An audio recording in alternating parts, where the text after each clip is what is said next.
Welcome back, everyone. Kind of working on the 292, and it had a standard bore, if you remember, when I took that apart, and that's in another video. Go in the playlist, you'll find that. So I'm working on the head right now, and I thought, I wonder if this head's been apart or not. Well, I can tell it has been apart. And you can tell because these are rotators. These are used for rotating the exhaust valves. Well, if you look, this is the intake. Rotator. Rotator. Exhaust.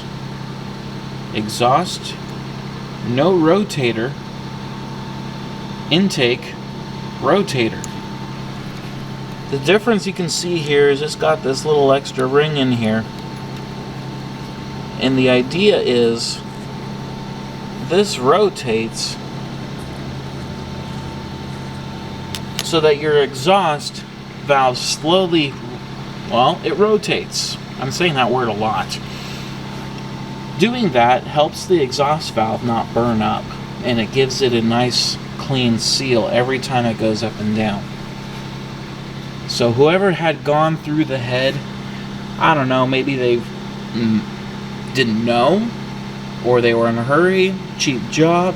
There's many things. I'm not going to go and poke fun at the person whoever did it, but that just gives me a clear idea of yes, this head has been gone through, and we're gonna see and find out. And I got the head flipped, all the springs taken off, and surprising, it's kind of hard for me to show, but there's not very much wiggle on the guides. If I wasn't doing a high performance build on this, I'd leave it. But there's enough in there. And putting different springs, different everything.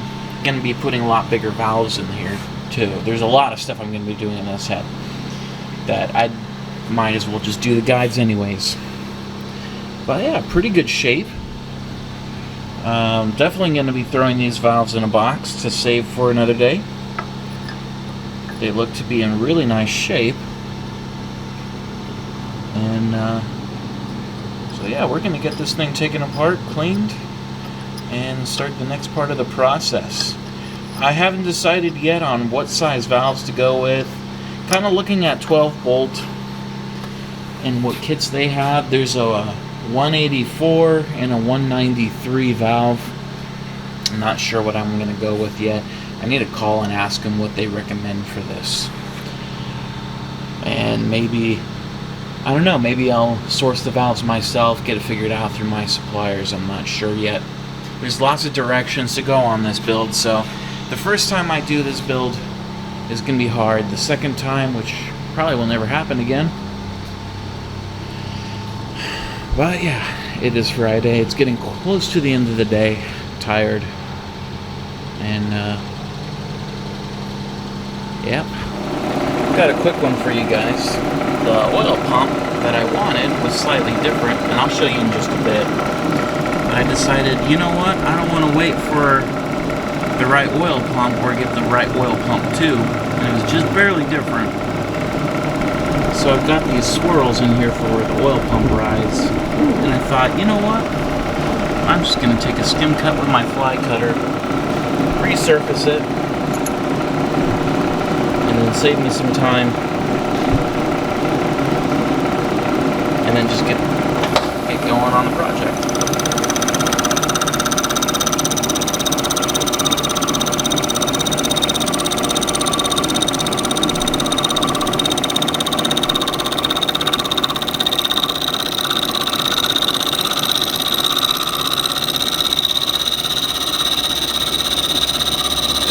Nice cool 5,000 pass on it.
brand new looking.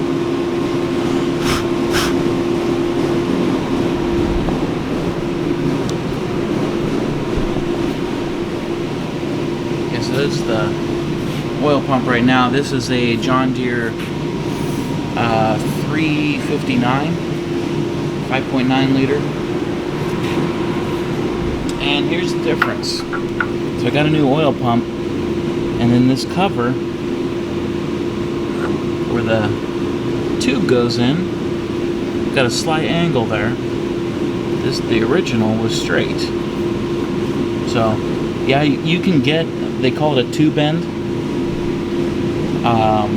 oil pump line. I just didn't want to order it, take the time to wait for it. I'll just shave the original down, repurpose it. It's going to be just as good as new. Just a quick little in-between video. Hope you guys' day goes good. Until next time.